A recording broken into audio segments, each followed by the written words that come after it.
You're listening to a Whales Are Whales production.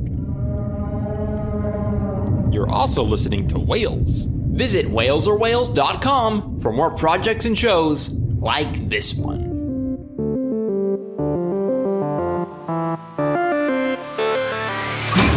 Greetings.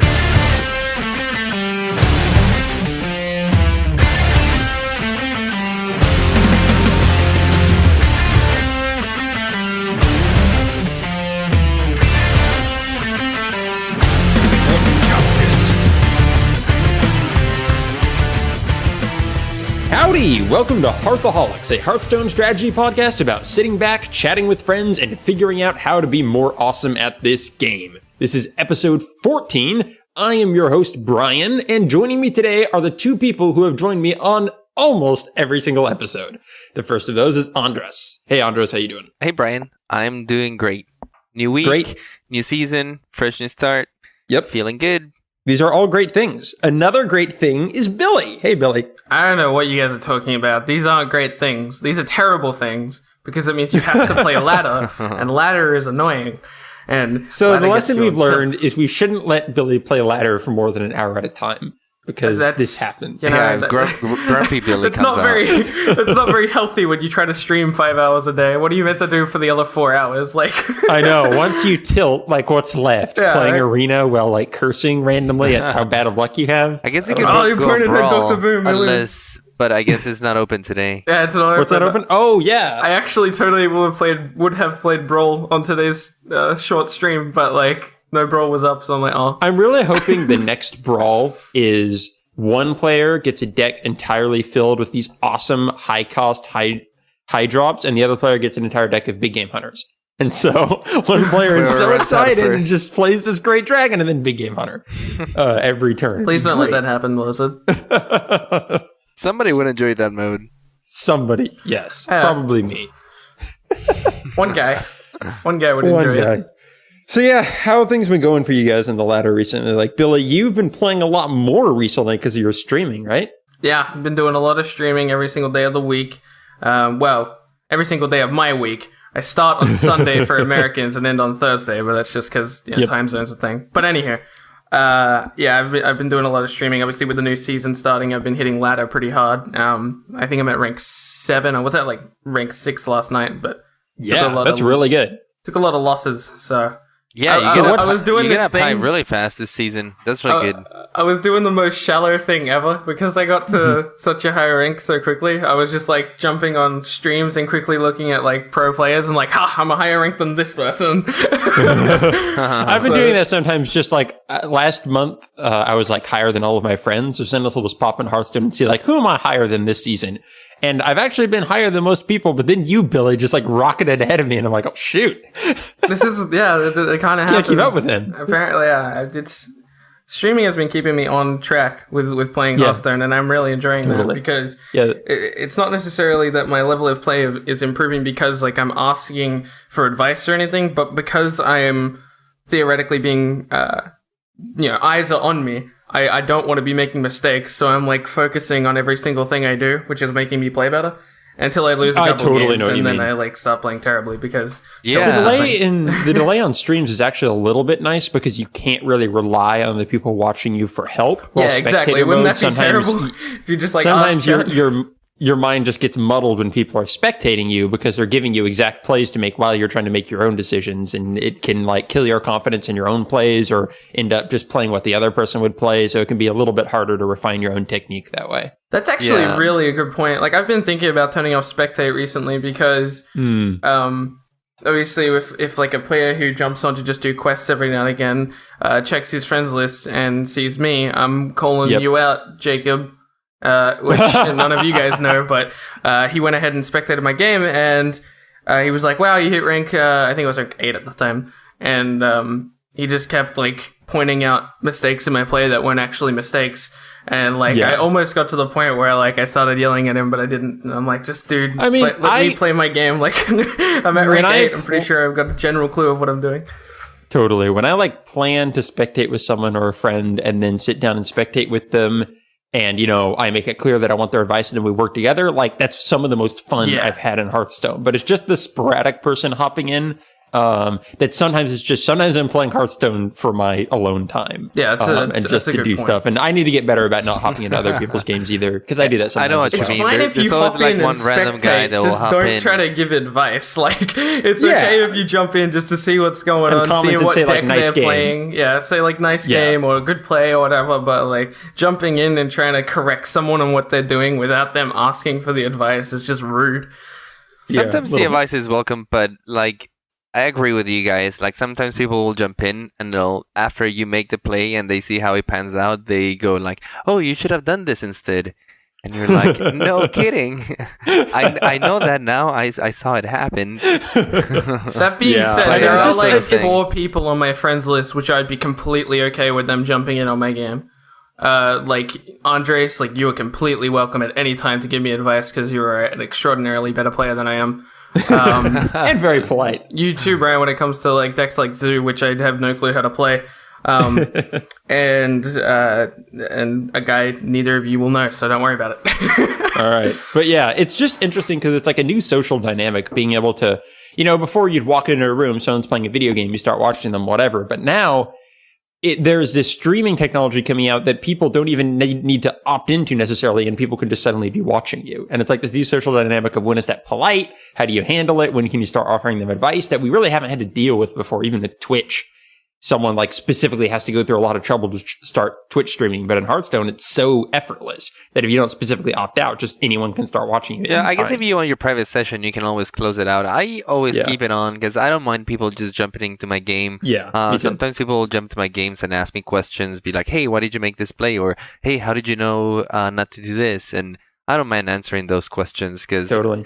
I like learning that way, and I appreciate it when, like, if I did that, another good player, that they would explain to me. So I don't mind doing it to other people. But I agree. There's a fine line. Don't jump into other people's games and start giving them advice or pointing out their mistakes right away, because chances are that they already realize the mistake that they made. Yeah, there's a time and a place. You need to wait for your moment if you want to learn the game from a specific player. You should wait till their game is done and let them know, "Hey, could you jump into the game and help me out?" Or if you want to help them out, you can offer them some advice after. And some people are polite about those things. I've had people that message me before jumping into the game. They're like, "Hey, do you mind if I spectate you?" And that's usually like the most polite way to do, because you don't know with everyone, right? Like, some people might not want to be spectated around that time. I personally don't mind if people just hop in.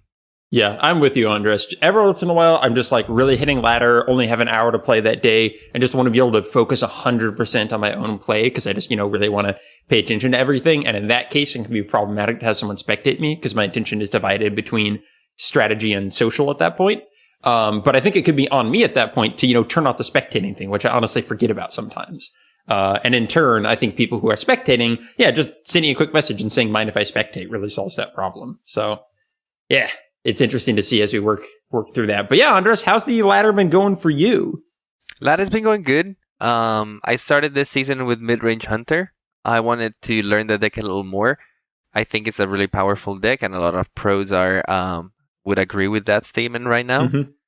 I just wanted to get my feet wet with the deck. I've played it before because the deck has been around for a long time, and it hasn't changed much from the GVG Mid-Range Hunter used to be. So I had some experience with it, but just wanted to get a little better. And then I got up to rank 9 with that deck. And then I had to switch because I was stuck at rank 9 for the longest time. There's a lot of mid-range decks around going around that rank. So I just switched to a very aggressive Zoo Warlock. And that seemed to work out pretty well. I started winning every game after that and went streaked into rank 6 with that Zoo Lock. Just because there was so much mid-range deck that were looking for that mid-game power turn, that Demon Zoo, it's not a Demon Zoo, it's more of the traditional aggressive Zoo. I took out all of the top end, Mal'Ganis, Dr. Boom. I took out the Void Colors and replaced them for Dark Iron Dwarfs, and then added Argent Squires and the Wolf, Dire Wolf. So it's a little more of a classic zoo then. Yeah, it's kind of like a classic zoo, and he plays like the classic zoo. Basically, you just want to overwhelm the board early, like double one drop is really good in that deck. And just kind of make your opponent always be behind with all these creatures that are kind of hard remove, like Haunted Creeper, and then you got the eggs, you get the Fargus, and all these things that buff your minions. So you just early aggression, hard remove. You play for board control against aggressive decks, and then win against those, and then you rush slower decks and win with like turn 6 or turn 7.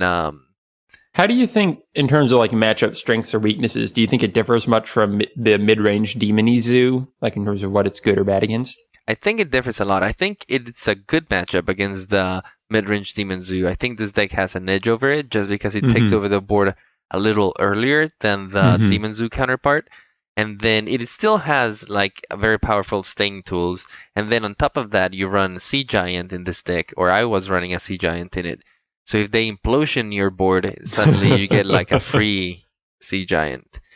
Nice. So I think it's a little better in that matchup in the Warlock versus Warlock.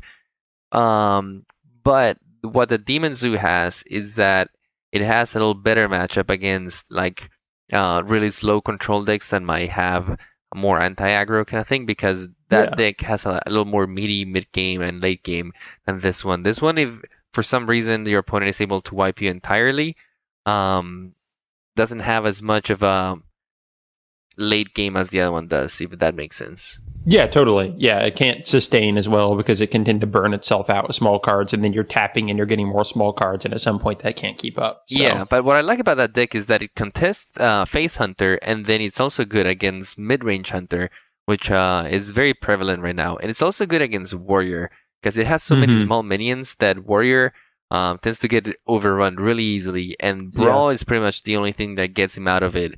And then if you can play around Brawl and still overwhelm the board right after he does it, you're usually in pretty good shape, and the Warrior cannot keep up. I found a Zoolock, the strategy against something like Patron Warrior doesn't really involve the end or late game. It's burn them down before 10-8 or before turn 8 to the point where you can just kind of finish things off.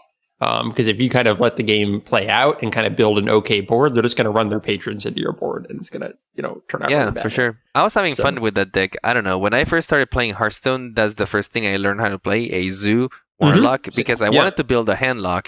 So I just started playing Warlock a ton, but I didn't have enough dust or gold to just make a straight up handlock deck. So I just played a ton with Zoo, and that's why Warlock is my only golden hero. So it was kind of nice going back to it. I haven't played that style of Zoo in a long time.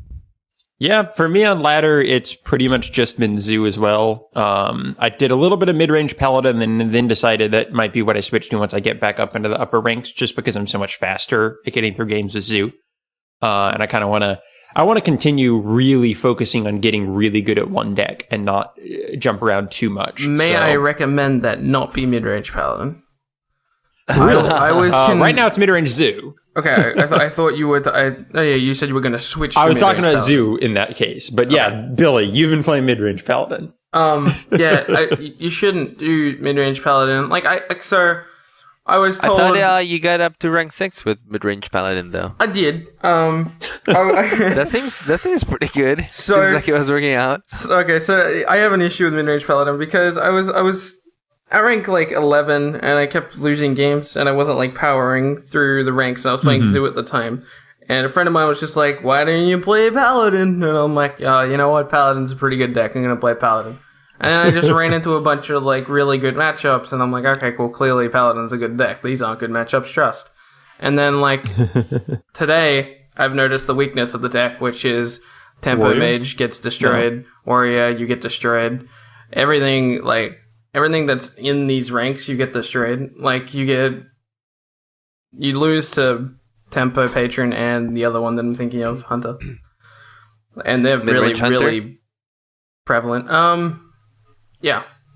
At least I've been fine. I don't know. I think the matchup against mid-range Hunter can be... It's pretty even, if not favor against the Paladin, just because mid-range Hunter is was a bad example because I was on tilt at the time versing mid-range, so the tempo matchup in particular is something that I was really struggling with.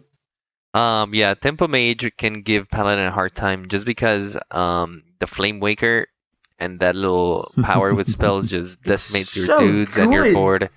Yeah, Like, Flame Waker is an amazing card.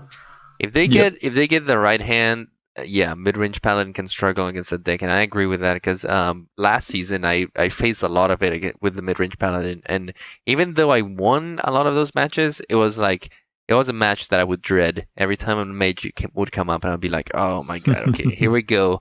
I just hope that Unstable Portal doesn't give him something insane he puts out on turn 3. Yeah, I'm actually considering instead of mid-range Paladin, just because I have played that so much in the past.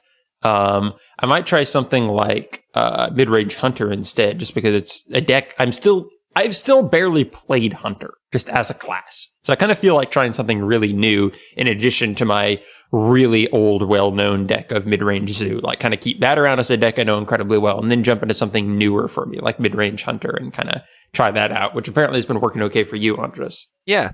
And there's some validity in learning like a couple different decks that focus on different strategies, because like you said, Billy, you were playing mid-range Paladin and you won a ton of games, and it got you up from rank 9 to rank 6 in one sitting, and then suddenly you kind of hit a brick wall. Yeah, today I hit a brick wall. That is very common in the ladder. Yeah, it can happen. It can happen like if you're playing in the morning and then you come back in the afternoon. The meta might have changed slightly, and your deck is no longer favored.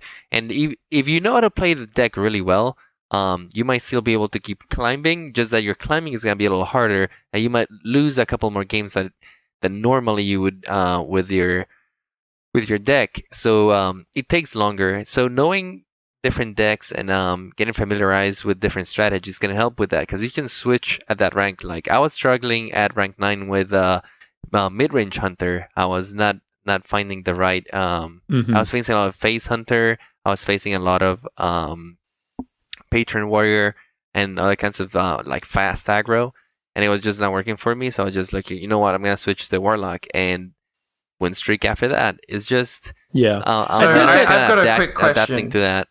I have a question for you, Andres. I'm relatively new to high level ladder play because I haven't ever been bothered, which is kind of a sad thing to say considering I love this game so much. But this season, what I've noticed, and maybe this is just because I got up there fairly quickly, have you ever like finished a game with a person and just waited a minute so that he found the game? Because I've found a lot of times that, like, when I'm queuing up, I run into, like, a bad matchup, and then I just queue up straight away, like, oh, alright, whatever, I got that game out of the way, and I run into the exact same guy, and I'm like, oh. It's happened to me a couple times. That does happen, and that tends to happen a lot more in the beginning of the season if you get to a high rank really fast. Like, it's not even been a week, so if you've noticed, like, at this rank, you're getting matched against people that are not even at your rank, but higher or a lot lower. Just because the concentration of people is not there yet. So yes, if you play a match and you instantly queue and your opponent instantly queues, the chances are that you guys might run into each other. They're pretty high. So that happens a lot. If you run into your counter, I would suggest maybe waiting a minute or two and then queuing up again. If you run into a very favorable matchup, just re-queue right away. Here's what I'm going to say in general. If you lose, wait a couple minutes before re-queuing. Just in general. Like, do something, anything else for a couple minutes before hitting play. Yeah, just take a sip of your coffee, maybe go use the restroom. And that will automatically solve this other problem. Pet your cat for a little bit. Why are we not insta-queuing after losing? We need to get in as many games possible. You're right. You're on such a good streak. If you want to avoid that, if you want to avoid the queuing into your counter, that's a good way. That's probably why I'm on a lose streak. Let's be honest. I just auto queue as soon as I lose. Yeah, that's probably the only reason. Totally. My entire style of play recently has been in the morning. I will play until I lose a game, and then I'll go on with the rest of my day. And if I get on a win streak, great. And because every game is fun and good. What and happens making if progress. you lose the first game, though? Then I'm like, well, I have a lot to do. As someone with a limited time, I guess that's a good Hearthstone, strategy for real life, you know? Totally. Yeah, this season I don't have nearly as much time to put into it. So it's a way that I can keep making progress when it works, but not have to beat my head against it. So Absolutely. I'm at rank 9, so it's going okay so far. Yeah, you're not doing too bad. Rank 9 is pretty good. I would say if you can hit rank 5 before the beginning of the season, that's great shape. If you can hit it before while that, we're you're talking in about awesome shape. ranks and how quickly everything is happening, I want to go ahead and throw a shout out to Vincent, who is above rank 10 on both EU and NA already. Oh my gosh. That is That guy's insane. insane. Vincent always ranks up pretty fast at the beginning of the season. He just kind of wins off at the end. I don't know. Yeah. He needs a little more. Maybe it push is to part make of it. that splitting it between the two servers. Maybe for some people. I that would really stops imagine it that's from a the legend only push. reason Vincent is not a legend player. He's definitely on the Yeah. level of a legend player. He just tries to play Yeah. on both servers, which is ridiculous to me. Yeah, he's pretty excellent at it. But yeah, we should probably move on here to our topics. Every week, each one of us brings one strategic Hearthstone topic to talk about. And this week, I'm going to start with mine because I'm feeling all narcissistic.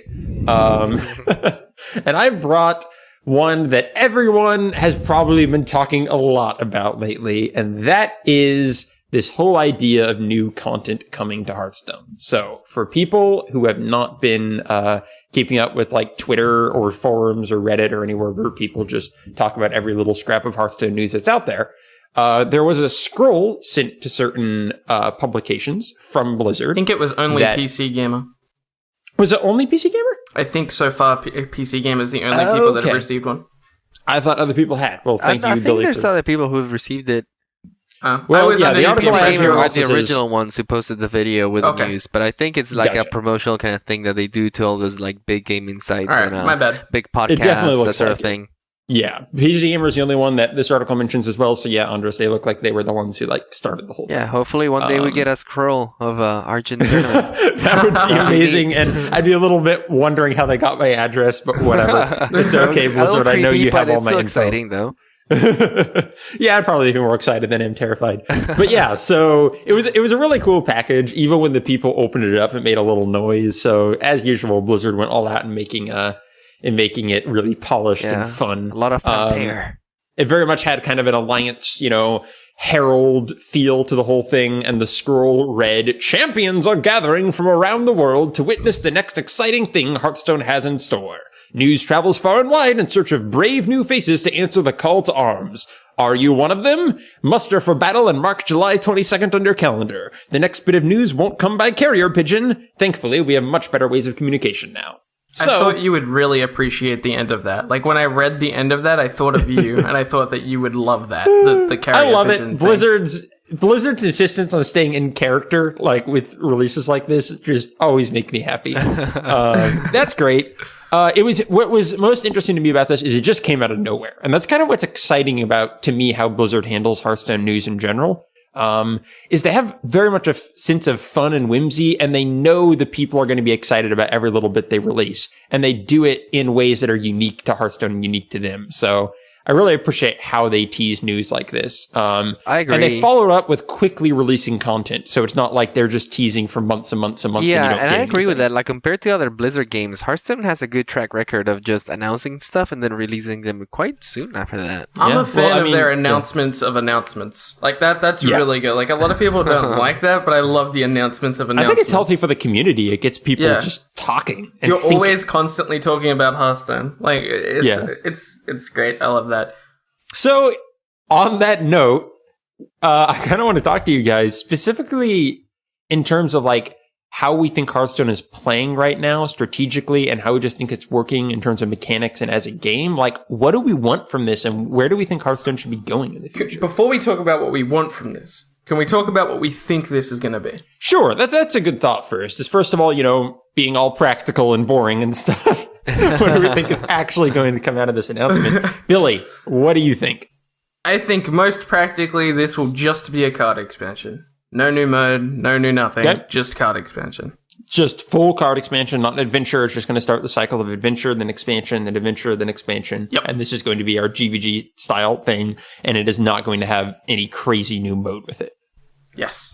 I think if there was going to be a new mode, they would have teased it better, and I think the better way of teasing it would have been teasing a new button below Tavern Brawl when they released Tavern Brawl. So I think something they might do, if we're talking about new improvements, is they might implement another community improvement, like something like the clan system.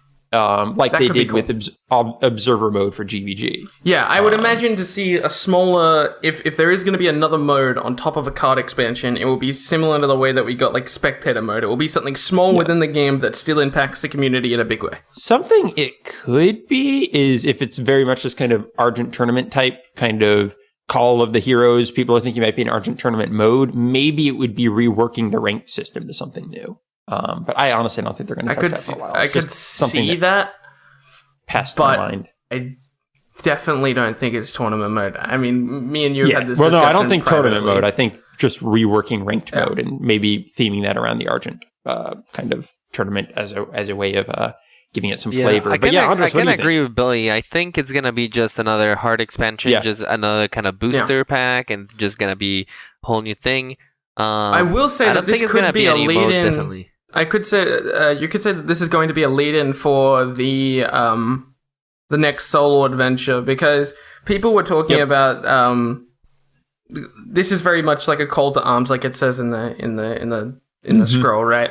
And people were theorizing that there was Death Knight stuff going on, and I was one of those people because Death Knight's are like one of my favorite things ever. And Ben Brode broke my heart on Twitter and said that Death Knight is not happening. I don't think we're going to see a new class for a very long time. We're talking about like years. I was being all mean to Billy and saying Death Knights are not coming with this. I'm willing to bet I don't think new it's classes years. are not going to be here for at least another year and a half. Yeah. Okay, a year and a half sounds more reasonable to me, but I still don't agree with you. I think that I think that it's reasonable to not assume, not to expect, but I think it's reasonable for it to be an opportunity or a possibility for this to be a lead-in for the next solo adventure to be adding Death Knights. And the next one is Ice Crown. Yeah. I can agree with that. I can agree with being a leading to Ice Crown, not a lead into Death Knights. I agree with that. Ben Brode said we aren't planning on any new classes. If this was a lead into a new class, that would be extremely forwarding. On the planning table, they haven't even scrapped out the paper to start planning. Death Knight is rapidly becoming the Half-Life 3 of Hearthstone. Like, this is just going to be with us like 5 years down the road. I talked to Andres about this. Like, Death Knight, like, the announcement of Death Knight could be amazing. Like, I could see it being announced at BlizzCon. Like, what it would be is you would have, like, kind of like this, let me present you with my dream world. They go up on BlizzCon stage, they don't say anything, they just say, here you go, drop the mic, and then like a video on the screen comes up, right? You have like this tall, menacing look walking towards like an inn, which we're calling the Hearthstone Inn. You have like Tyrion or something in the background saying, is he really on his way, or something like that. And then you hear like the door rattle and open up, and then like it's just Arthur standing there, and then the image freezes and then like pans out, and now you're in the Hearthstone board, and the image you were looking at is now your hero portrait. And yeah, it's amazing. You have thought a lot about this. You have thought a lot about this. This is my dream world. You really want it to happen. Let me dream. You are literally dreaming about this. Let me dream.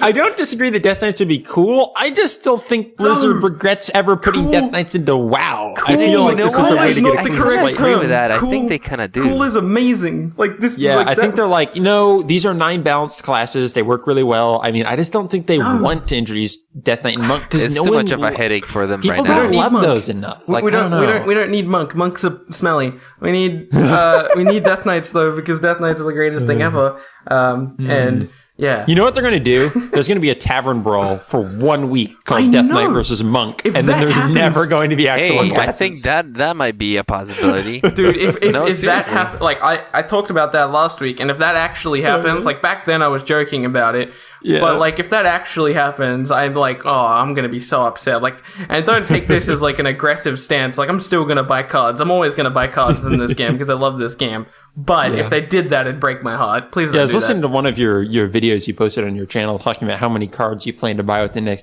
next expansion. It kind of scared me. It's like, wow. I intend to spend a silly amount of money on this game with this expansion. I want all the golden cards. I want all the golden legendaries. I want everything. Oh my gosh. Having said that, I am saving my gold because, Yeah. on the contrary to you, Brian, this does not catch me by surprise. I was hoping and expecting a new expansion coming on August, and I've been saying it, I think, since the beginning of the year. Yeah. That they will probably come out with one at the end of the summer, and this kind of already hints towards it. So yeah, I'm already planning ahead. I would I've imagine been saving my gold for like a month and a half now, and I'll keep saving it till then. I'll be prepared. As always, I will have way too much gold sitting around, so I guess I'll just keep what I'm doing. Do we want to go ahead and throw a prediction date of when this will be released? I mean, sure. I'm not good at the exact dates, but I'm curious. I'm gonna go ahead, and this is just a rant. Well, first of all, we can pretty much confirm it's gonna be August, right? Yes. Let's go ahead. It's not confirmed. It's not confirmed, it's but it's hinting gonna be towards it. August. And the thing is, given precedent, just based on Hearthstone release schedule and how they've been releasing stuff after they announce it, my guess is if they announce the little thing on the 22nd of July, then more than likely it's gonna be August. I'm gonna go ahead and say it's September 2nd. 2 months. That could be okay, depending on the piece of news that we get on the 22nd of July is when it's gonna come out, either at the beginning of the month or at the end of the month. They've done this thing with the GVG stuff, right? Where they like to release cards every week and kind of show them off to us. They don't have enough time in August to show us 100 and so cards. I don't think. I don't know if they're gonna do that again. I don't know if they like that. I like it though. Slow I don't care what they release. like. I like it. it was about a month and a teased half it for so between release announcement and release last time, because it was late December from early to mid-November. So yeah, it would be more like the beginning of September if they did that again. I can see that. Yeah, either beginning of August or beginning of September. If they don't do that, I renege my statement and say that it's coming out on like August, I don't know, 14th, or like, one of the early dates. Imagine I'm gonna wait. I'm gonna wait and see to the announcement. If they don't do the announcement thing where they like release a card every week, then it will be early next month, I think, because they like to do that. I don't know, but I mean, we all seem. I feel really bad because last time we were all convinced it was tournament mode, we were incredibly wrong, and now we're all convinced that this is going to be an expansion. I have the feeling. Oh, it's absolutely going to be an expansion. Like, I don't know. We were pretty sure about tournament mode, man. That's true. Okay, so tournament mode. Although, a different mode just seems so unlikely because they just released Brawl. I don't think they would have been working on two different modes at the same time. In my head, it's like 99.99% sure that this is an expansion. Like, they haven't sent out a physical thing ever unless it was an expansion. I highly doubt if they didn't send out like a physical thing to announce BlackRock or like a solo adventure, then they're not going to send out a scroll for a mode. I'm almost positive that this is absolutely going to be a card expansion. I am totally with you there. I'm just saying we have been really positive before and been very wrong. No, and Hearthstone hasn't had enough history down. to be like World of Warcraft, where it's just a sure thing every other year you're getting an expansion announced at BlizzCon. Like, Hearthstone only has a year of history, so we're not even sure all the different types of expansions they want to make yet. So, nope. There's just not that much precedence, even though I do agree with you. Nope, Billy's putting his foot down. Expansion. All right. Well, with that said, what would you want it to be? Like, and going more into the specifics of the expansion, like, where do you want Hearthstone to be going now? Are there any more specific ideas you have in your head of, like, what kind of mechanics you want them to introduce, or, like, just what general strategic direction you want this game to take? Okay, I want a rule with this, with this topic. Are we, A, saying what we would realistically like from the game, or what we would like in our dream scenario, what in our perfect world of Hearthstone? I think we're saying the direction we can realistically see coming with one large announcement keep it realistic, like this. Since like within the next few months, happening. What direction do you think would be healthiest for the game to take, and what would you have the most fun with for this next content they're releasing, and kind of the overall kind of direction they're heading with the game? That could be something like as big as maybe 2v2 mode. We'll say not new classes because they confirmed no. I think for me, 2v2 is like legitimately probably the best thing for Hearthstone. Is it 2v2? Yeah, realistically, it wouldn't be too hard to design in my head. It might be hard to code because of the current infrastructure of the game. But in my head, as far as balancing and design goes, it wouldn't be too hard because it would just be fairly simple, at least in my head. I think 2v2 is definitely not happening. That is going to happen even later than Death Knight. That I disagree with. I think for sure. I disagree as well. I'm not even sure they're Death ever going to do Death Knight. Yeah, that's sure another thing. 2v2. They seem very anti-new class to me. Yeah. They seem like they really want to be working on 2v2, but they seem passionate about it. They've talked about it in the past, right? They've said it. Anyhow, that said, I agree with you, Andres. I don't think it's coming now. Yeah, I don't think it's coming now, but you did say this is like for the future, right? Yeah. So for 2v2 mode, I think it's most healthy because you can bring in new players without having to, like, you know, if you bring in a new player to Hearthstone, let's say I invite my good buddy, let's call him Chris. Yep. I don't actually have a friend called Chris, but we're going to say I have a friend called Chris.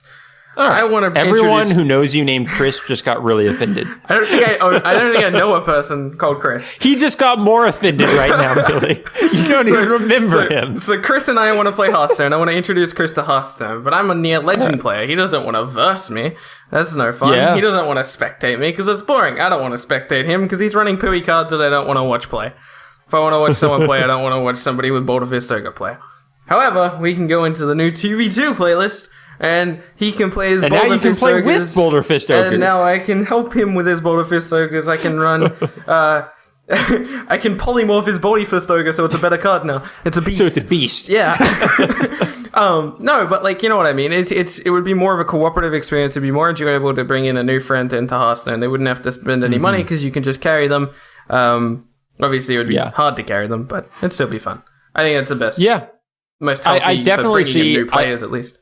I think we mentioned that before, and I totally agree with that argument. The Hearthstone needs a way for you to be able to introduce people and keep up with them consistently getting into the game. Right now, it's a very awkward thing to do, and 2v2 would fulfill that need. And Hearthstone works pretty well from a gameplay standpoint right now, so I can see that way to be able to bring players in and spend time with them to be pretty huge for them. What about you, Andres? What's like your big vision for Hearthstone in the next 2 months? I'm hoping that with this expansion, they keep up with the trend that they've been showing, where they kind of look at each class kind of individually, and they ask like, okay, what does this class need? How can we diversify this class? How can we give it other options than the ones that it already has? I think Blackrock Mountain really addressed Warrior. They hope they focused on that, and it worked. It definitely worked. I don't think they thought it was gonna be this effective, but I think they explicitly said that Patron Warrior was added with warriors and maybe mages in mind. So you mean the Grim Patron? Yeah, so it was a card that was specifically designed for certain classes to be able to change their game style. I would love if they keep doing that, maybe with a few other classes. I think that there's a very healthy wide range that certain classes can have on the decks that they can build. Like, can we please have a good shaman Warlock. I know. We did. Like one good shaman card. Fiery that Overlord man. Overlord that doesn't have Overload. I'm interested to see what they do with Shaman, because I'm sure that they've noticed that Shaman is pretty much the least played class right now. And I wouldn't be really high surprised. End players, there's not a lot of them like in the lower ranks. I honestly wouldn't be surprised to hear that Shaman gets played under 5% of every other class. Who knows? But I would love to see classes like Shaman, like Druid, and maybe like Priest get a little overhaul. I would love to see maybe Druid get like a spell based kind of thing with the Moonkins that we're talking. Like, I don't know, like Druids also have a lot of magic and nature kind of driven stuff, and right now I feel like they've explored the whole like beast and like big minions kind of thing. But that could be said. I do want to point out that there could be some more beast synergy in Druid if they do want to go in that direction. I'm perfectly okay with this. They might go in that direction. Honestly, do like a beast Druid compared to like the combo Druid that they have. But I would love if they gave it like Druid like a complete different spin. Same with like Priest. It would be cool. I don't know how they would do this, but it would be cool if they could come up with like an aggressive kind of Priest, like a Shadow Priest. Because that is a thing in WoW too. Priest, although not known for the DPS, Shadow Priests can be like pretty effective at dealing damage. Maybe with a couple different cards. I don't know. The problem with Priest is the hero power, but maybe they can come up with a clever solution where the healing actually aids you in the aggression.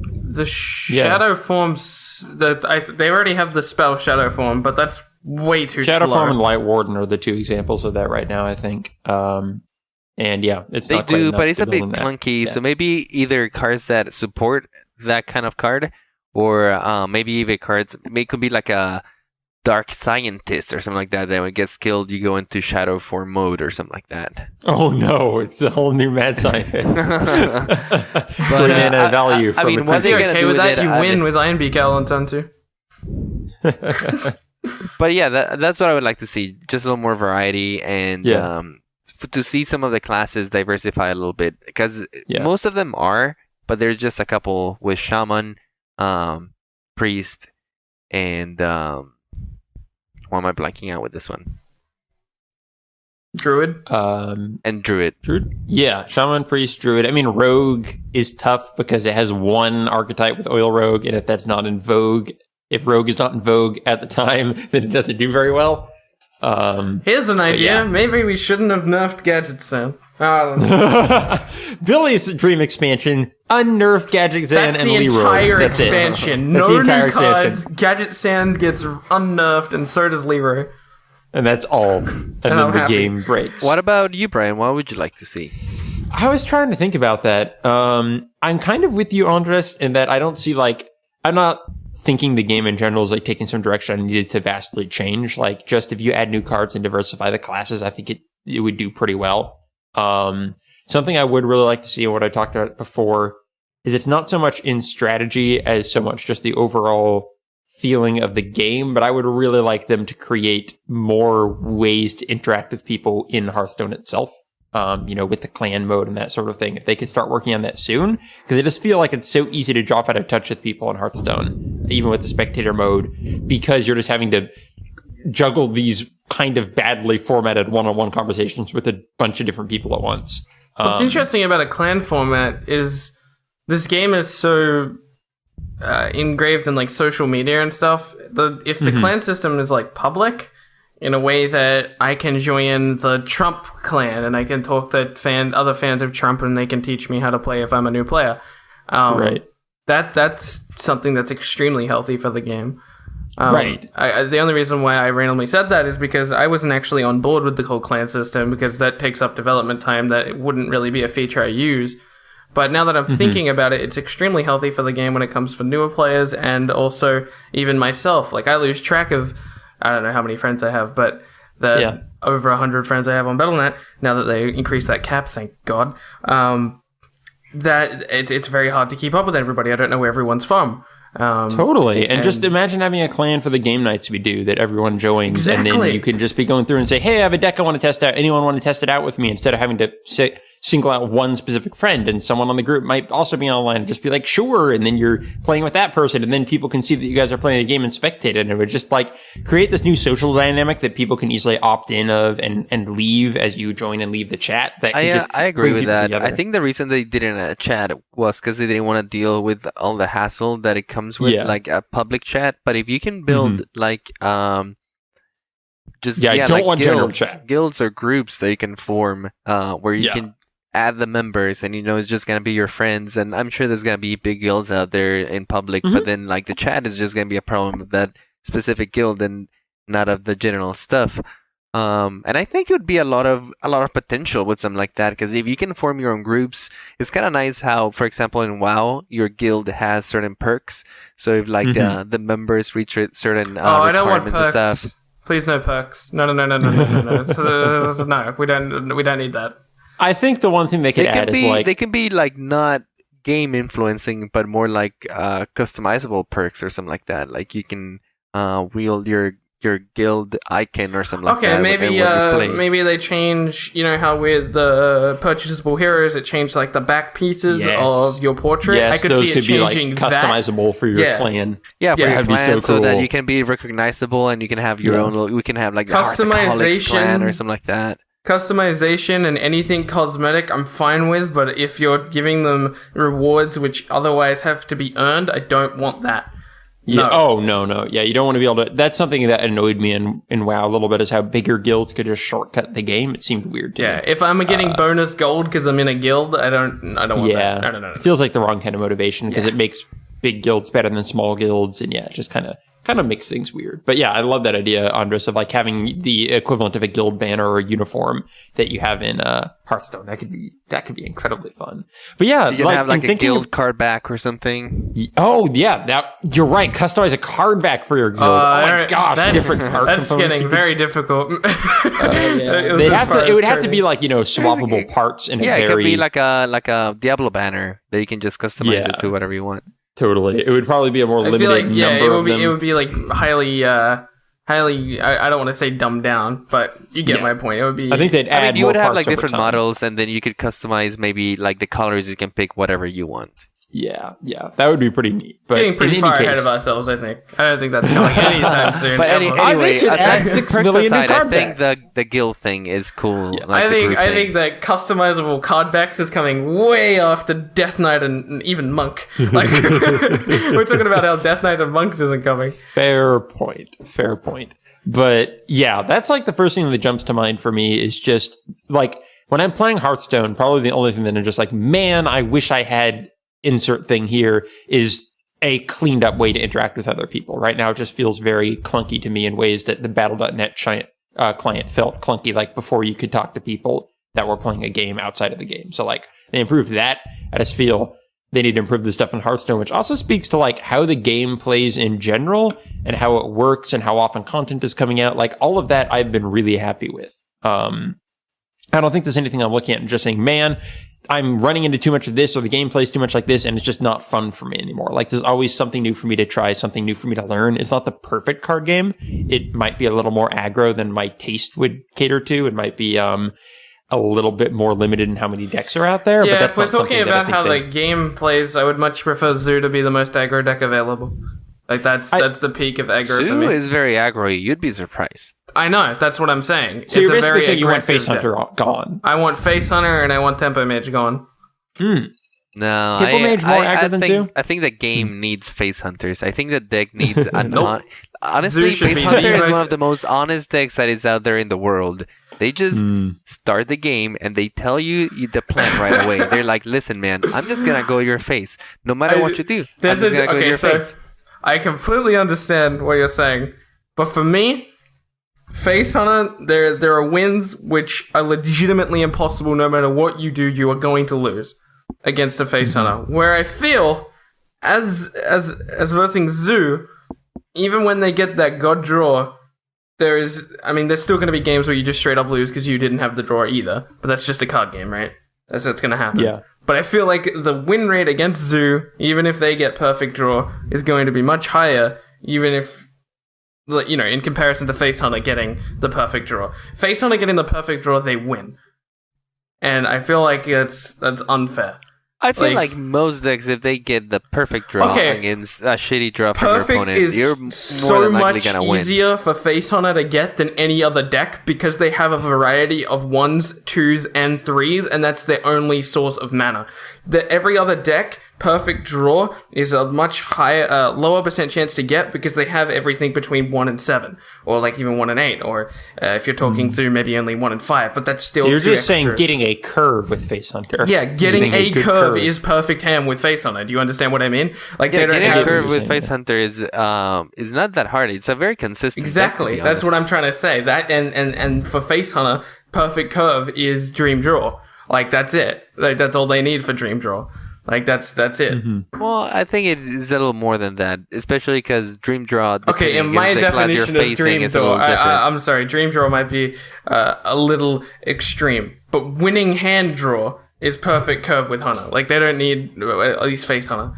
Obviously, Face Hunter right now isn't even that good. Like Face Hunter isn't winning anything, but it's still, in my opinion, even though it's not doing very well on ladder for most people, I don't think it's a very healthy deck for the game. I kind of like facing Face Hunters, but that is just my unpopular opinion. Yeah, it's great when you have like 1,000 heals and taunts and everything, but you don't. I found it with Andres as well, and just that it's a very refined, very like almost it's like a test for your deck of like, can this pass the test of Face Hunter? I don't want it to. I don't want that to be a requirement. Are they getting too greedy? Like Face Hunter is the reason we don't have a deck that is all late game. And I think that's not healthy, though. I think that and Big Game Hunter both fall in that same camp. That is the eternal debate of how much do you want these hard counters. I almost prefer Big Game Hunter because it can be run in everything. So like Face Hunter being a deck means that you cannot run the extreme late game deck because of Face Hunter, right? You cannot run a greedy deck, where if Big Game Hunter is getting run in everything, you can adjust your deck slightly and still be running big stuff that just don't get hit by Big Game Hunter. Granted, it's not a very fun way to play the game, but it doesn't disable your deck. Yeah, Face Hunter reminds me very much of running into Zerg rushing in StarCraft, and nothing feels more frustrating than just before you even get to do anything, getting absolutely obliterated. And I feel of two minds on Face Hunter right now. I totally see where you're coming from, Billy. And like I said, now it's not an issue. It's not winning anything. No one's playing Face Hunter because it sucks. But I still think it's an unhealthy deck. Yeah.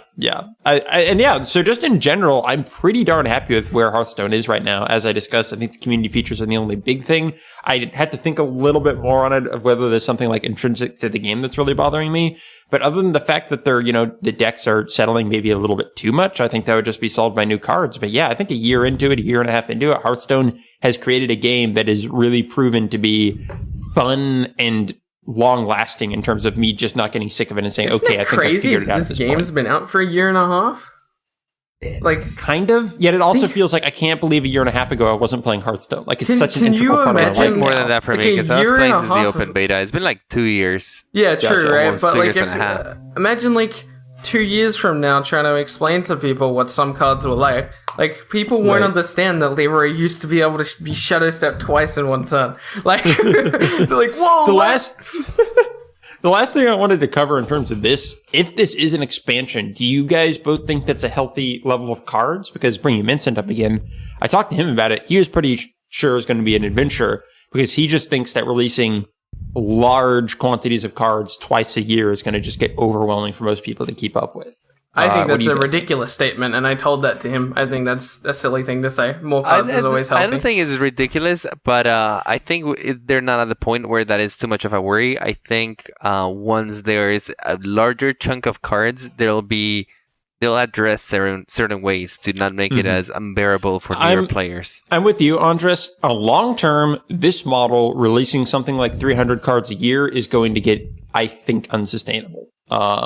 However, the problem is that games like this work like that. They need to release constant big expansions. Yes, but games like this in Magic cycle out old cards as the new cards come in. That is true. You're right about that. Hearthstone has no system for that right now. Which is they're kind of doing that in a way, though. Like, they're not really doing that in a way, but there's the discussion of power creep in this game, right? Newer cards are just straight up better than old cards. Is the argument for people who aren't familiar with that. Discussion, that's kind of the argument. I think that's what they're going to continue to do. I don't think that's unhealthy for the game. I think that's fine. That's just my personal opinion. People obviously disagree with that. But if they're doing it like that, the oversaturation, the quote-unquote oversaturation of cards, in my opinion, is fine, because the type of people who care about it are the type of people who are going to buy it anyway, and the type of people who don't want to buy the new cards are going to play anyway. Like, it's hard to explain what I really mean by this without sounding like a little bit rude to the type of people who don't want to buy these new cards. But in all honesty, like, if you take Hearthstone seriously, you're going to spend money on it anyway. So, like, more cards being added, in my opinion, is not necessarily unhealthy. Plus, the more cards they add, the closer and closer they're going to have to run out of ideas and then eventually add Death Knight. I think one of the benefits Hearthstone does have over something like Magic is in Magic, if you drop out of it for 6 months and come back, you have to buy all new cards if you want to play in standard format. In Hearthstone, because they don't cycle cards out, it's almost better to the, the occasional player or the new player, because you can play with anything and you don't necessarily need to buy into whatever the new thing is. Plus, the old cards aren't always like straight up, like necessarily black and white better than another card. Usually, at some point, just the amount of cards you're going to choose from, though, and the size of your collection screen is just going to get kind of insane, though. No, I'm okay with this. This sounds good to me. I kind of like that too, because it leads to so much variety, but I wonder if it's going to be difficult to control and playtest around all of that. Like, think about, okay, they release a new card. How does this interact with thousands of other cards as opposed to Magic, which is just how does this interact with this block on this set? I guess at one point it might get a little overwhelming, but at that point, I guess that's when they'll address it. Either, I mean, they might cycle cards. It's not what they want to do now, but in the future they might have to. Who knows? That would be so weird, though. Can you imagine a world in which you can't play Knife Juggler? I just think that, like I said, the power creep probably does exist, and they're probably going to continue to add more cards. And the cards that they add will be just stronger than the old ones. That will be their way of cycling. Plus, for now, I think that's what they're going to do. Just let the power creep take over, and naturally, cards will cycle themselves out. Yeah, I think that what you guys were just saying about the oversaturation of cards, I think it will be fun with all of these cards being in the game from a year or even 2 years from now, being able to play a mana addict and have someone go, what is that card? The more cards in my mind is just, I don't know, it's just no argument. I think the one thing that they want to start limiting, though, is Arena. If they continue to power creep the game, that could get so swingy, because it's just oh, nope, I got the weak cards, I lose, even more than it is now. So they might want to limit that to the last 2 expansions or something. But yeah, in general, I could see that working. I think the main thing they need to stop is, hey, we have to destroy your collection now. That's the feeling they have to avoid, because already digital feels insubstantial. If you get all gold cards and they're yep, you can't play those anymore. That just feels. If they give me full value on the dust, I'm honestly not too upset about it. Yeah, I guess. I don't know. That still feels kind of weird. Nah, but we can see it in the future. Yeah, I don't know. I don't think they would take him out of the game, but maybe cycle them out of the game ranked mode. If you do that, if you do cycle them out of the ranked mode, they need to revalue the dust. Not revalue the dust, but they need to give you full disenchant. Just like when they nerf a card, if they're cycling a card out of ranked, they can't do that, because that means everyone who plays the game seriously will just construct the entire new expansion for free. Every expansion. They can't do that. That would kill their income. That's I guess that is an issue. So if they cycle cards out, they have to destroy them. I guess they can't just cycle cards then, because that's not fair. Yeah. It's not fair. That's what I'm saying. It's too early in the game to even think about those things. Yeah, like I said, that's a problem that's kind of out of our scope. This is extremely early to be talking about this. This is a very, very long way down the track. It's in my opinion, it's a moot I think in their topic. model it probably will be. For Magic, it started happening within a year or 2. I mean, it was just kind of built into it. And I think for a lot of other trading card games. But yeah, I just thought it was interesting to think about there. But I agree with you guys. In terms of short term, I think 2 large expansions and 2 adventures a year probably works pretty well. I'm excited for it, and I'm ready for a new expansion. A large influx of cards. I love that for GVG, how everyone was discovering new decks and seeing what was good. They did center a lot on the mech theme. I'm hoping that this time is going to be a more all-encompassing kind of theme. Yeah, I don't want another tribe theme for sure for this expansion. Yeah, because then stuff just happens like Mech Mage, right? You find the best deck for the tribe, and then you only play that. Yeah, and then a lot of other cards feel underpowered because they're building around the tribe, like the warrior cards, and then it kind of, So, having said that, though, it'd be kind of cool to get a couple new mechs and a couple new dragons here and there. That'd be kind of cool. Sure. Yeah. Like they do pirates and murlocs and that sort of thing. Absolutely. Yeah. Can I please get a lot of people seem to be theorizing card? Pirates versus ninjas for this new one. I don't really want that. No, I think it's pretty obvious it's going to be an Argent's tournament kind of thing. Yeah. Yeah. More paladin stuff, I guess. Yeah. Muster for battle maybe not even paladin stuff, but just a big I don't know. I can see a faction versus faction. Yeah, I want to point out how much Blizzard loves Paladin. I don't know why Blizzard loves Paladin so much, but it's because it's just the knightly heroes of. It's a very fun, whimsical fantasy. Yeah, very honorable. I know, but they've given them so many good cards, and then they're just now they're theming an expansion.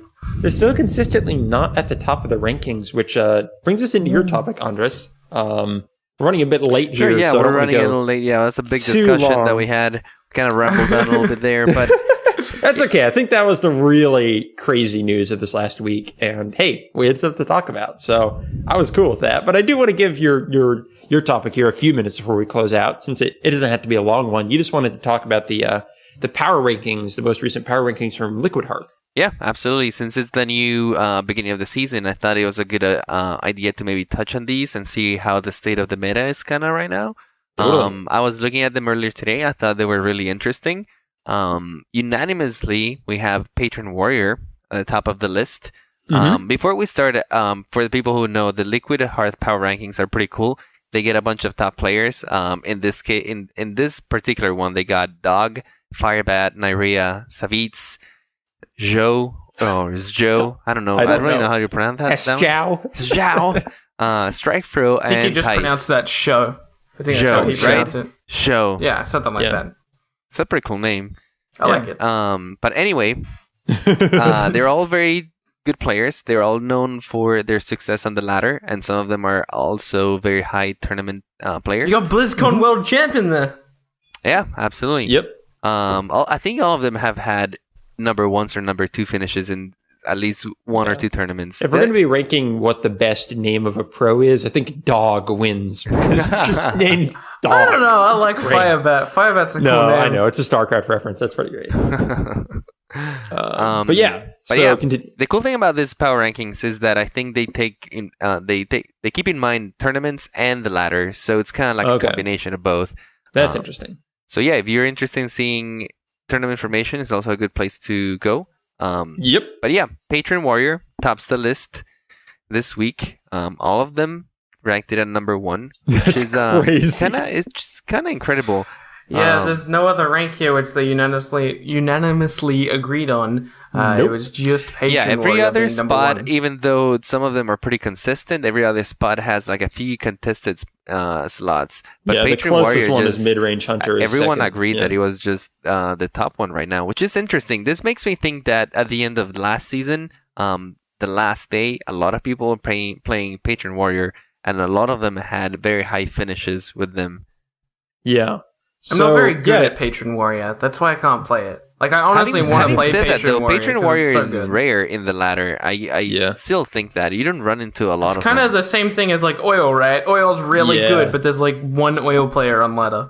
It was like back in the day of Miracle. Like, Miracle Rogue used to be the top deck, and everyone said that no deck could match it. But there were just not that many Miracle Rogues out there. Miracle Rogue. It was a hard deck to play. Before my time, I was just in Arena back then trying to get cards. Yeah, but Patron is like that. It's a deck that is so powerful, but it really only rewards the people who have spent the time and who have a really deep understanding of the game. So, yeah, just overall looking at this, was there any main takeaway you guys had from this? Anything that, like, surprised you that you weren't expecting to see here? Or was it all pretty much what we've been seeing Everything recently? here is kind of standard. This dog person is insane. The player Dog is an insane person because he thinks he's Control Priest is the 4th best. He thinks class Control out there. Priest is the 4th best deck right now in the entirety of the game. He's Oil Rogue is the known for second. playing a lot of Priest in his stream. I'm sorry, he's an insane person. I'm sorry, Dog, I don't know you, but I'm sure you're a great player, but you are an insane person. I also think he was trying to make a point because so many people disregard Priest as the worst class right now. I think he was just trying to say, like, listen, Priest is bad against certain matchups, but in the right metagame right now, he can do really well because he can still tear apart aggro and give certain classes a really hard time. Mm-hmm. And that, I wanted to say something. We were talking before about how the game might be a little bit too aggro for us, or for me with the Face Hunter and all that. But if you look at from the pros' point of view, mid-range Zoo is the most aggro-y deck in like any of their top 5s. And that's mid-range. So, like, the aggro aren't necessarily being, like, the number one choice from people. They're not just like, we play aggro and we win were tournaments. saying that earlier in the show. It's not an issue of the deck being too strong. It's an the issue Face of Hunter. the I deck know. being annoying. Like, it's I just mean aggro in general, though, not even just Face Hunter. But there's not, like, most of aggro them Paladin. rank Face Hunter pretty low. But you're right, Brian. It's a good observation. Right now, most of the top decks are very mid-rangey. They're not very aggressive. We have Patron Warrior. We got mid-range Hunter, mid-range Zoo. We got an Oil Rogue. And then we got stuff like Freeze Mage and Handlock, which are a little more controlling. But in general, like you would say like the top 5 for most of them are either a mid-range deck or a late-game control deck, which is rather interesting. I was also interested that apparently overall people like Handlock more than Malygos Warlock right now. I was getting the impression that Malygos had kind of supplanted I think it. that is because of the number one deck right now, Patron Warrior. Oh, Just because of that reason, I think Handlock is up there for most of these guys. Gotcha. Is Malygos not as good against that? No, it's not as good. Warlock. You don't have as many big taunts, and you don't have the giants to kind of hold you up. Right, that makes sense. And they can also maybe armor out of lethal range. It's easier for the Patron Warrior to OTK you with the Frothing Berserkers if you're playing Malygos. Also, because they don't have to worry about dropping you too low and then suffering from Molten Giants, while with the Handlock they do. You can stay aggro. That's interesting. But yeah, Billy, anything here that surprised you or you thought was an interesting takeaway apart from Dog being an insane person?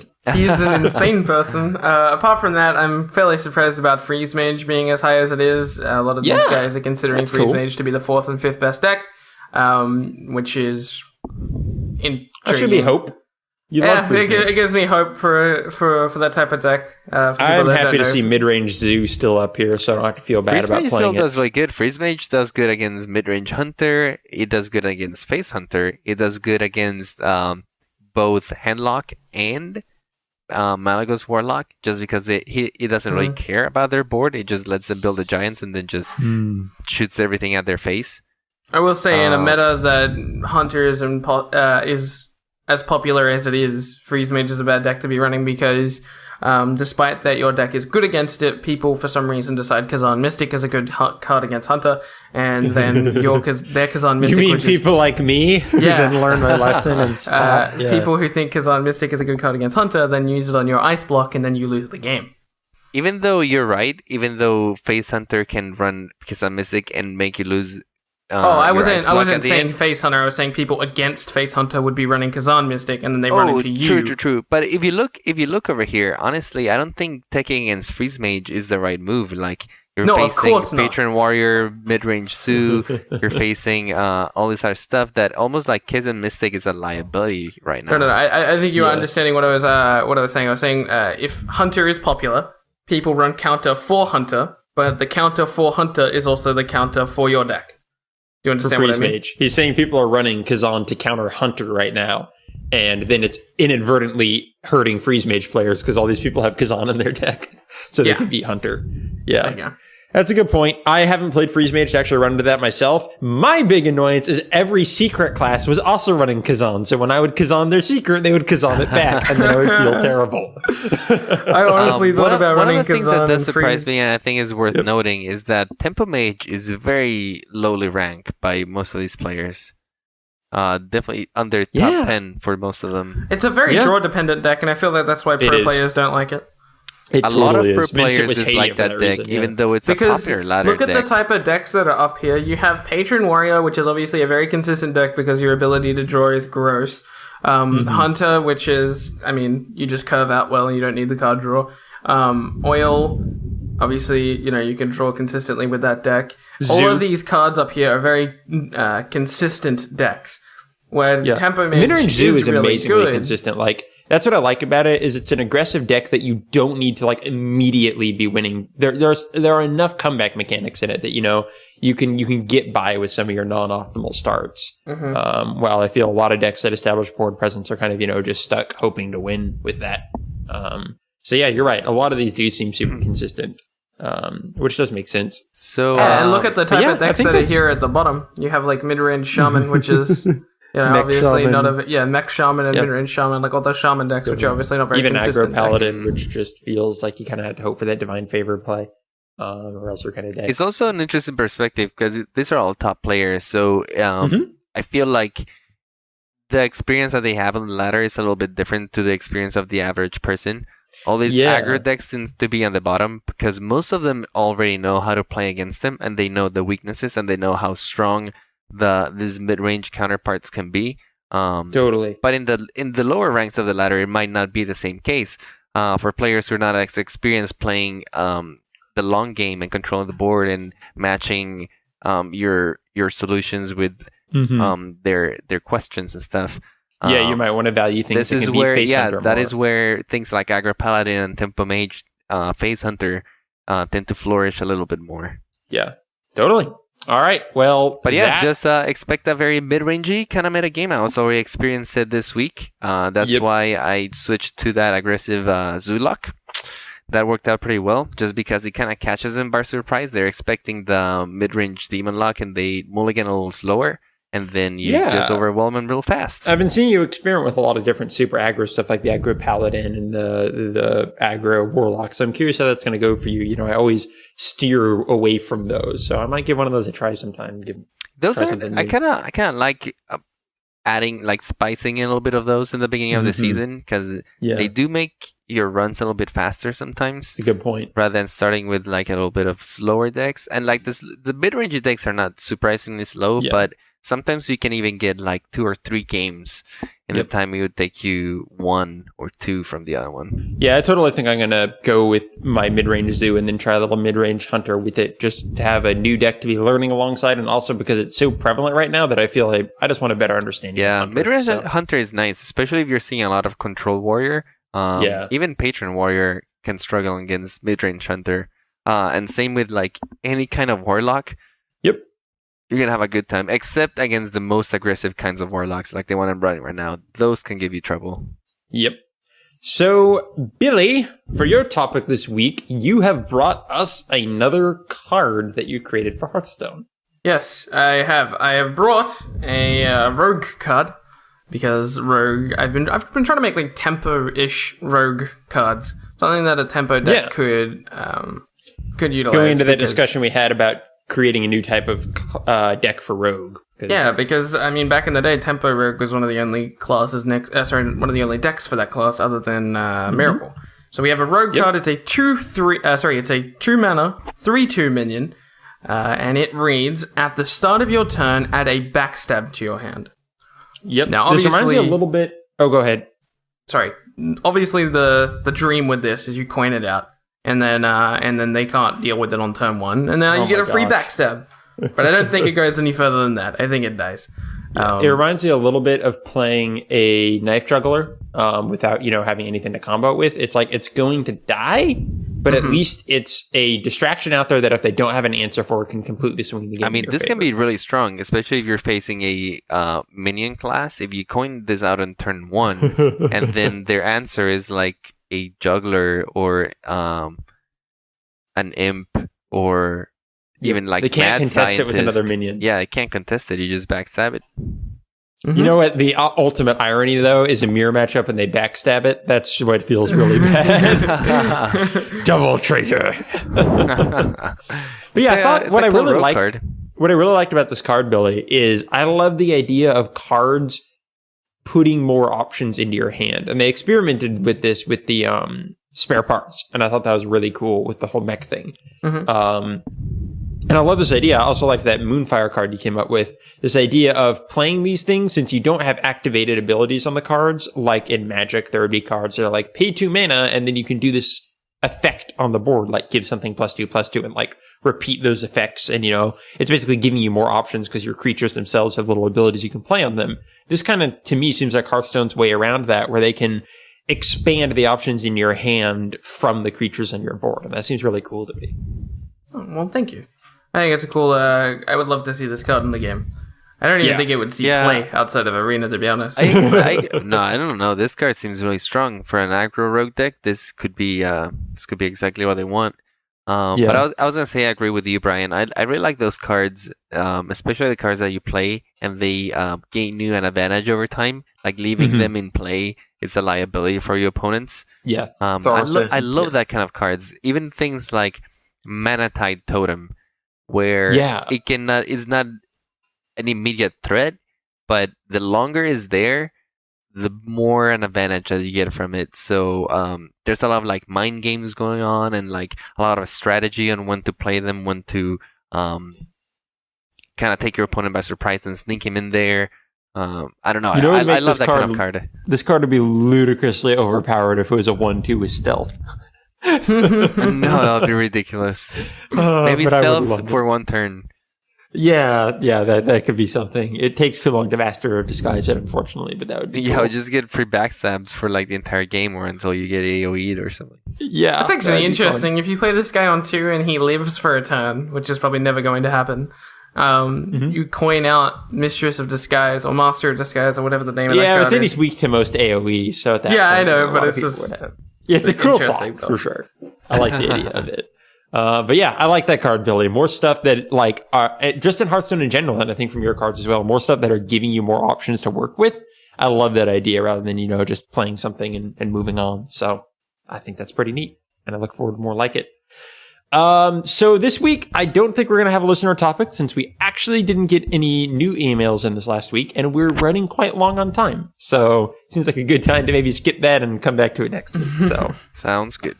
If anyone, though, wants to email us, we could absolutely use more listener topics. We do have some backlog to catch up with, but it's always cool to have really fresh and relevant stuff. So, yeah, just email us at hearthaholics@gmail.com, and we're always looking for more interesting topics to bring up from you guys. It is awesome when you email us. Also, iTunes, we do actually have a review from iTunes. Yay! So, I actually forgot to put it in the show notes, though, so Billy, stall for me while I pull this up real quick. I like cards. Quick, Billy, cards tell are a cool. joke. Cards, and more cards. This is good. This is gold. Cards this is are gold. good because cards, and when cards I get want a played- review that just reads this right here. Just cards are good because cards. All right. Here we go. We got a new review in from a name that I'm going to have a very hard time pronouncing. It seems to be Masseve. Wow. I'm going to go with that. Nice. McKilvifer. Thank you, McKilvifer. I like We it. got this on July 1st. It said, helpful information, yet very accessible. 5 stars. And he writes, terrific information, yet very easy to understand. The guys seem to be very conscious to appeal to the hardcore game players as well as beginners. This is a podcast well worth trying out. So, thank you very much, Masseve.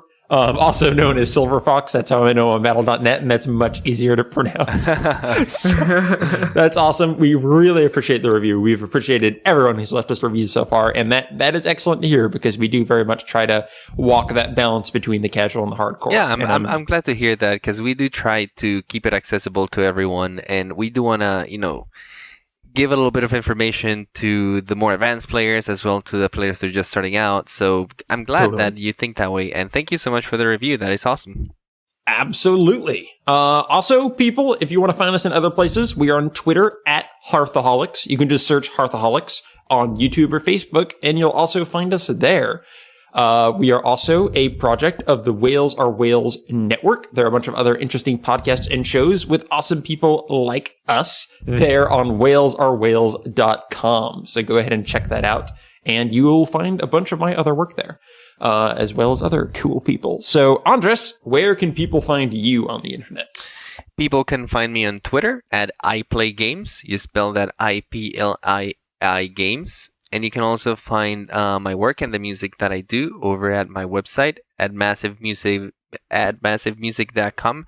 You spell that MASSEVE. You can check all the tunes over there, including the intro theme for this podcast. Yeah. That I never get tired of hearing that song. It's really good. Not gonna lie, I listened to it today when playing ladder. Nice. It is the perfect laddering music. Was it right after the win streak or the lose streak? It was not okay. So I'm sorry, but it happened. I started listening to it and then I started losing. I'm sorry. It wasn't the sun's fault. You were distracted. It got you too pumped up. Yeah. I was like, the end is coming. All that adrenaline. I'm gonna go face. You're playing mid range. Stop. I'm gonna go face. Oh no. My hero power doesn't do 2 damage, does it? No, it doesn't. Billy, where can people find you? You can find me on a variety of different places. You can find me on Twitter at BBrawly. You can find me on YouTube at youtube.com/BrawlyHS. And you can find me on Twitch at twitch.tv/BBrawly. There you go.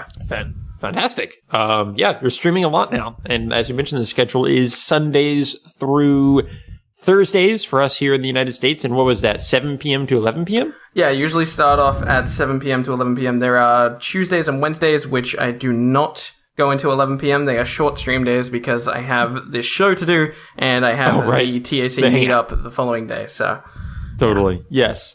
Very cool. Very cool. And that is Central Daily Time. So let's see here, or Central Daylight Time. As for myself, you can find me at Lord Meldor on Twitter. That is LORDMELDORR. Obviously, as I said, I do a bunch of different stuff on Whales Are Whales. So just check out whalesarewhales.com for all my other shows. What's the last thing? Oh, yes. You mentioned it briefly, Billy, but we do a game night for the Angry Chicken, our fellow Hearthstone podcast. We organize just a night to play Hearthstone on the interwebs with other Angry Chicken fans. So just check out our TAC podcast, their little subreddit on Reddit, and you can find the details posted there by me every week. It'll just be like TAC game night, and then whatever the date is. Lately, we've just been playing Tavern Brawls, and that has been awesome. So we basically put together a little... don't mean to use up your plug time, but you mentioned Tavern Brawl, and Young Woo just tweeted out, "I'm so stoked about tomorrow's Tavern Brawl, it may be the best one yet. So if you want to show up to one of the TAC meetups, you probably want to show up tomorrow." Yeah, that's awesome. I'm really today, excited. by the time you guys see this, my bad. That's true. It'll be this evening because I'm going to post it in the afternoon. But yeah, it's really, really fun. The Tavern Brawls have just made it so fresh every single week. And I was always stressing out on coming up with new tournament ideas every week. And this has completely taken all of that responsibility off my shoulders. So thank you, Blizzard. I no longer have to come up with anything. You do it for me. So yeah, I'm really looking forward to that. It is super fun and it's how we all met. So yeah, you will definitely meet some pretty rad people playing Hearthstone, if I may say so. All right, so now we are going to close out with our flavor text of the week. Playing this card makes you smarter. And let's face it, we could all stand to be a little smarter. Let the hunt begin.